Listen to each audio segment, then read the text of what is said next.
Работа режиссера на телевидении многогранна и интересна. Это и постановочные работы с актерами, с детьми, прямые трансляции и запись, и, конечно же, монтаж и озвучивание. Одного таланта и оригинального видения здесь мало. Необходимо терпение и колоссальный труд. Именно такой режиссер Дарима Гармаевна Башкуева.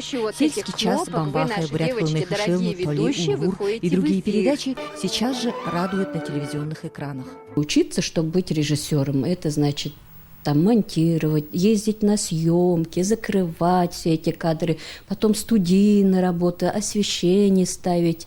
Человек творчества, он и на заслуженном отдыхе не будет сидеть без дела. Дарима Гармаевна теперь уже писательница, пишет рассказы для детей на бурятском языке.